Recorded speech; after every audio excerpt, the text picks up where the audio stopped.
My name is Clara King, and I first came to Alaska in September of 1974. I got my first job through the Culinary Union there in Fairbanks, and I was dispatched January, I don't remember the exact date, but it was in January, and I was dispatched to go to work at Franklin Bluffs. Now, I should tell you that at that time, I had never had a job working in the culinary. I had no idea what I was in for. I just knew every job paid good, and I went to the Culinary Union to talk to the business agent, and I was dressed in a designer suit with a fur hat, and he says, exactly what kind of job are you looking for? And I said, well, I've got a lot of experience in entertainment and events, that kind of thing. And he says, okay. And then he mentioned that I was going to be dispatched as a bull cook. And I said, really?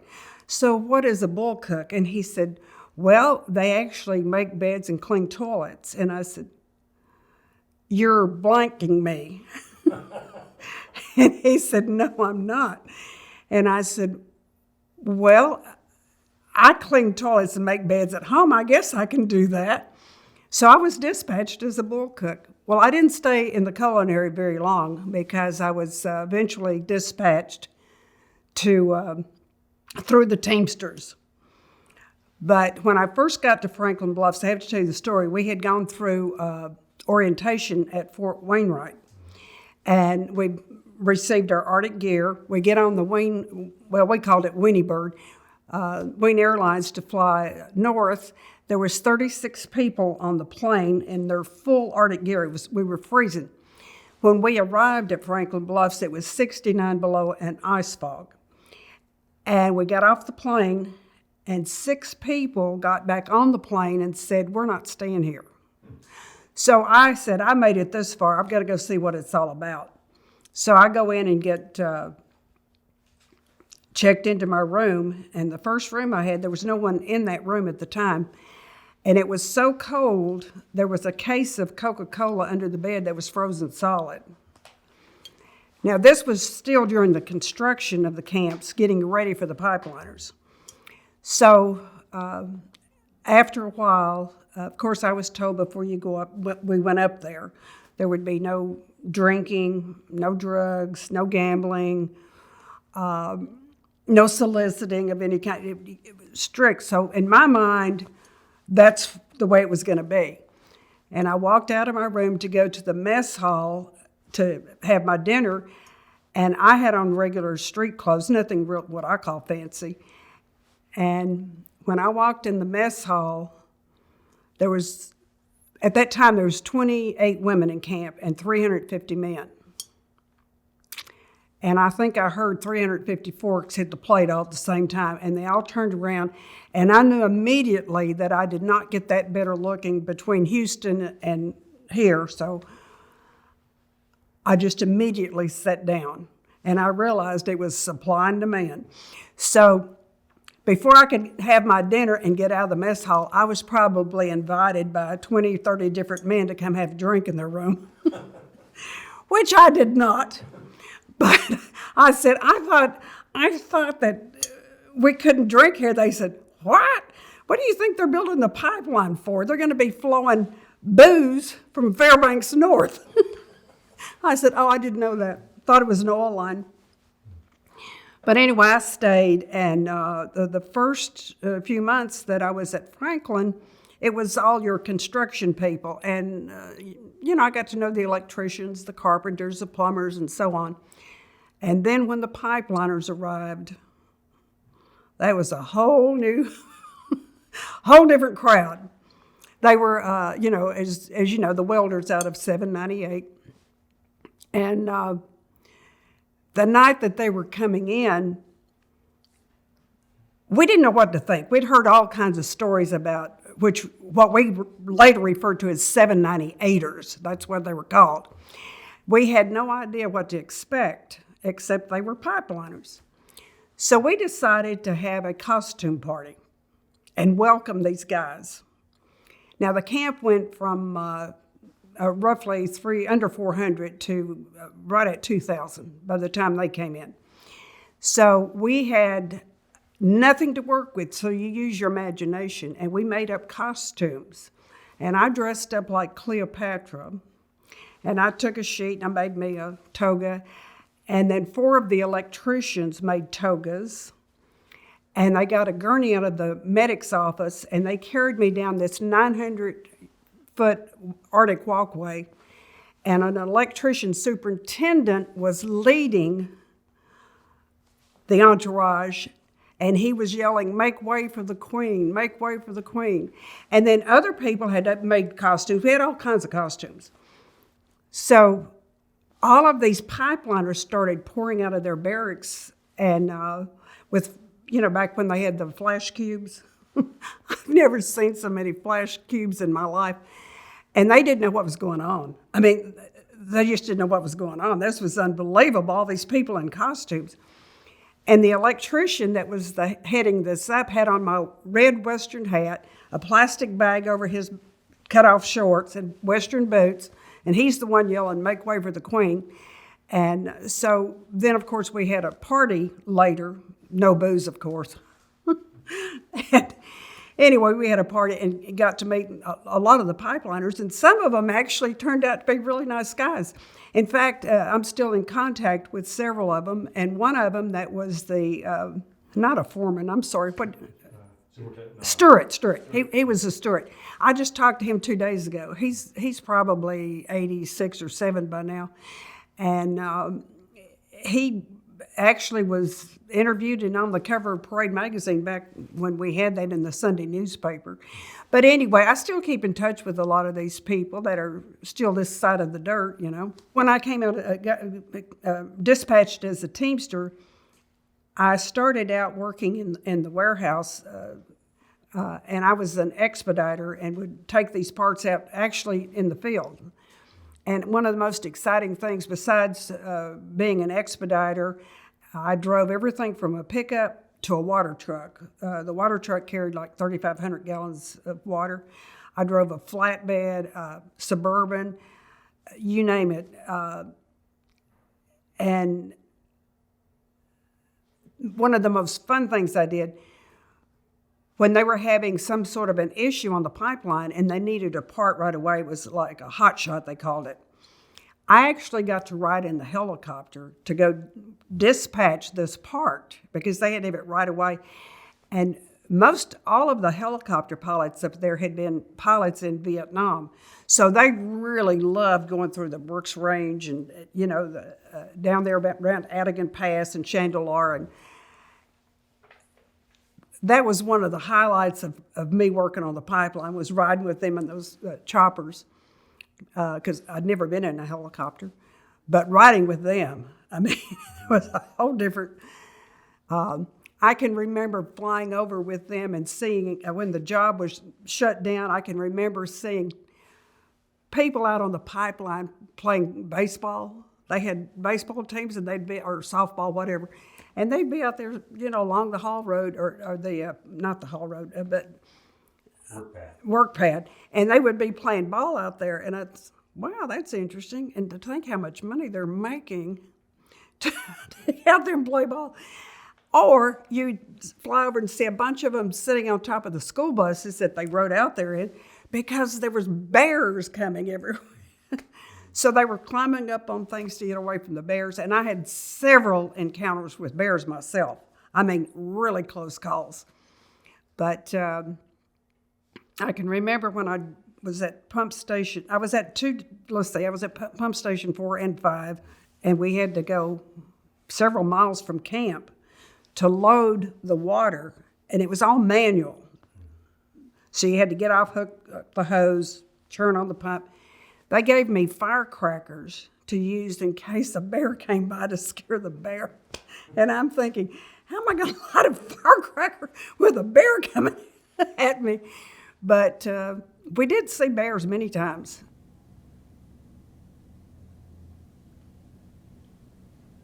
Well, as far as the construction part, one of the most fascinating things to me was when we were working Section 5 and they were doing the river crossings and they couldn't keep the pipe down. You remember they had the concrete weights, and we would watch that pipe literally come right up out of the ice. And just to see that was amazing. They finally did get it to stay down, obviously. But that was one of the highlights. And I remember one time I was riding in a 18-wheeler loaded with, I think it was over 18,000 gallons of fuel. And we were going north to Chandeleur. And it had rained like crazy. I was not driving. But we got stuck going up Chandeleur Shelf. And we had to be pulled over by a front end loader. That was a very hairy experience that I shall never forget, because I was ready to jump out of the truck and the guy said, "Don't jump out of the truck." I said, okay. So that and riding in the helicopter, and then a lot of, there's so many things that happened up there that I'm not sure you want to tape, but I do. I keep in touch with a lot of these people, and all over the country, actually. And occasionally, here in town, we get together, and, quite a few of us, mostly the women, we'll get together and have lunch and talk about how great you guys were and how great you treated us. But I made a lot of lifelong friends up there. And I did meet a lot of nice guys. I really did. That's good. I stayed single the whole time, though. I think out of all those hundreds of men, I think I actually maybe dated 3 or 4 at the most. When I first went up there, I had never worked a blue-collar job, never been on a construction site, and I didn't really know what to expect, but I started meeting what few women were there. They say we were outnumbered 100 to 1, which I'm sure we were. And these women, the majority of them that I met were in their late 40s to 50s, or it was a younger set, the kind of the hippie chick that came up with a backpack, and then you had a few in my age group. We were right in the middle. I was, I think, 31 when I first went up there. But later, what I liked about the job, and we'll say about the job, they had women in every capacity. They had women that were foremen, superintendents. They had, it made no difference what the trade was. They had women in every aspect of the job, which I thought was fantastic. They even had some 798 welder, as they said, helpers, that were women. Of course, I understand they didn't have a job after the pipeline, but during the pipeline they did. But I thought it was fantastic to be part of history in the making, because women had never worked on a job like this, other than holding maybe an office job, like an office manager. But they had, I met some of the most interesting women I've ever met from all over the country. Actually, we had some from, quite a few from Ireland that came over, and most of them actually worked as laborers, but not all of them. Some were Teamsters, and I've kept in touch with a lot of these women, and I think it's fascinating that they took the money they made there and furthered their education, and some of them turned out to be in leading jobs around the country. But I really, really enjoyed meeting these women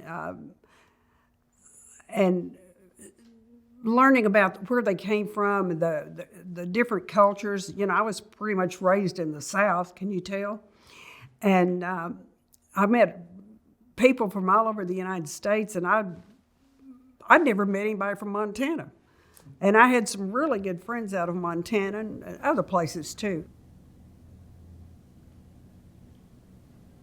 After I left, or the pipeline was completed, I went back to Texas for a while, and then I came back up and went to work at Prudhoe Bay. And I stayed at Prudhoe Bay for about 8 years. And I was the entertainment/recreation director for subcontracted by ARCO. They actually carried me on the catering contracts, but I was subcontracted by ARCO. And that was one of the most fun jobs I've ever had in my life. I put together a little theater group up there, and we actually put on several productions. I booked several of the old 50s bands that used to come up to Alaska, and then we would book them at Prudhoe. And we had dances up there, and of course, no booze. And we had all sorts of activities in the gym. We had all kinds of exercise classes. We had yoga classes. We had dance classes. We also had a movie theater. I'd order movies up. Now, if you remember back in the pipeline days, we didn't have TV. Everything was taped, so we got everything late. The newspapers, the news, period, and everything was taped and sent up there to us. And then we would have movies, so I would show movies. And everything you did for the night crew, you had to do for the day crew, or vice versa. So it was a lot easier doing for the day crew because I'd have to get back up at 6:30 in the morning, whatever, and get going at like 7:30 for the night crew. We'd have to do the same entertainment for them. So it appeared that I was partying all the time, but I was actually working.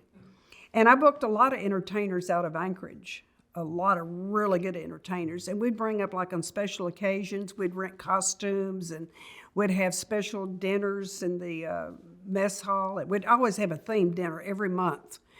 But a lot of times we would dress in costumes and absolutely have a blast. And then, like I said, we'd have pool tournaments, we'd have marathons, just all sorts of things to keep the troops entertained when they weren't on the job. As I said, we had no booze in camp. Well, obviously we had bootleggers. Everybody knows you had bootleggers. So one time I can remember Franklin Bluffs. This guy came in with a load of, well, he probably had whiskey, vodka, whatever. And they caught him. So his choice was either you'd go down to the security office, and they actually had a dump sink, and you had a choice. You could either dump all your booze in that sink and or go back to town. Well, he said he didn't want to lose his job, so he dumped it. Well, the plumbers had rigged that sink, and on the other side of that wall, they had piped it where they were catching all the booze in buckets. So the party was on later that night, but it was a mixture of booze. We just called it, what is that called, a buffalo party or what? Where they just dump all the booze and throw a few mixers in there, and you take a glass, and the party was on. But I thought it was great how they recovered that booze on the other side of that wall. Now, you may not want to tell that, but that happened.